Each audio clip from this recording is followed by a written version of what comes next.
Hey, selamat datang kembali di channel ini. Kalau dengerin musik hardcore punk atau metalcore, mungkin kalian pernah lihat penonton atau band yang tangannya disilangin pakai huruf X gede. Atau mungkin kalian pernah dengar lirik yang isinya nolak alkohol, rokok, dan narkoba. Nah, itu bukan cuman gaya-gayaan, tapi bagian dari sebuah subkultur yang namanya straight edge. Apa sih straight edge itu? Kenapa bisa nyambung banget sama musik keras? Kita bahas bareng di video ini. Jadi straight edge ini bermula di tahun 80-an di kancah punk rock Washington DC, Amerika Serikat. Saat itu, scene punk identik banget sama yang namanya sex, drugs, and rock and roll. Banyak musisi dan penonton yang minum alkohol, pakai narkoba, dan ngerokok. Tapi ada satu band yang berpikir beda, namanya Minor Threat.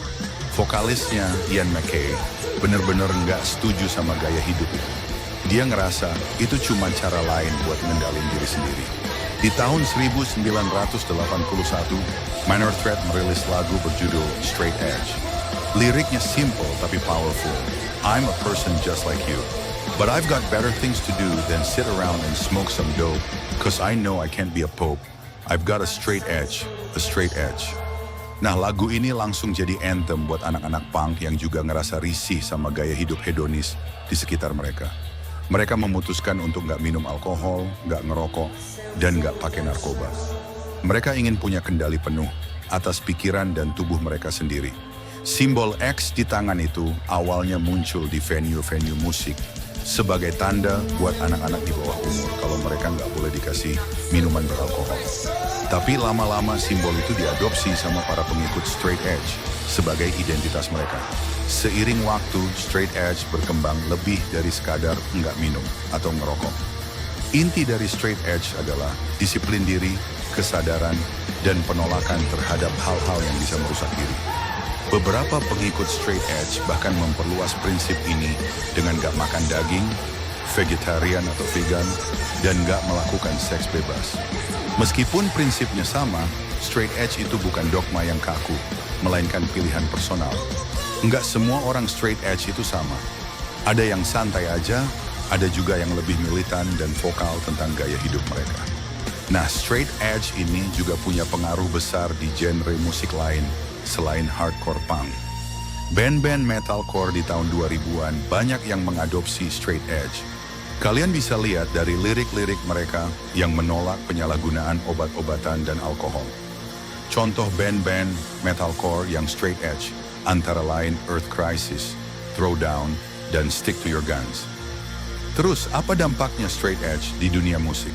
Straight edge memberikan alternatif gaya hidup yang positif di tengah-tengah dunia musik keras yang sering dianggap negatif.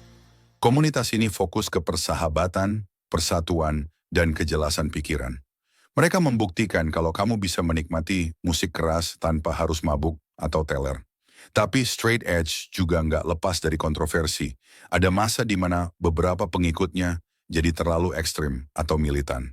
Mereka bahkan sampai menyerang orang yang lagi minum atau pakai narkoba, yang akhirnya merusak reputasi straight edge itu sendiri. Di sisi lain, ada juga yang mengkritik straight edge karena dianggap terlalu menghakimi dan sok suci. Meskipun begitu, buat sebagian besar pengikutnya, straight edge tetap jadi gerakan positif yang membantu mereka terhindar dari masalah dan fokus pada hal-hal yang lebih penting dalam hidup. Jadi straight edge bukan cuma soal lirik lagu atau simbol X di tangan. Ini adalah sebuah pilihan gaya hidup yang lahir dari kancah musik punk rock yang menolak norma dan mencari cara buat hidup lebih sadar. Buat kalian yang suka musik hardcore atau metalcore, coba deh dengerin lirik-liriknya. Kalian mungkin menemukan banyak pesan straight edge di sana. Atau kalau kalian tertarik buat tahu lebih banyak, coba dengerin band-band yang tadi kita sebutin. Gimana menurut kalian? Apa straight edge masih relevan sampai sekarang? Tulis pendapat kalian di kolom komentar di bawah. Jangan lupa like, subscribe, dan share video ini ke teman-teman kalian.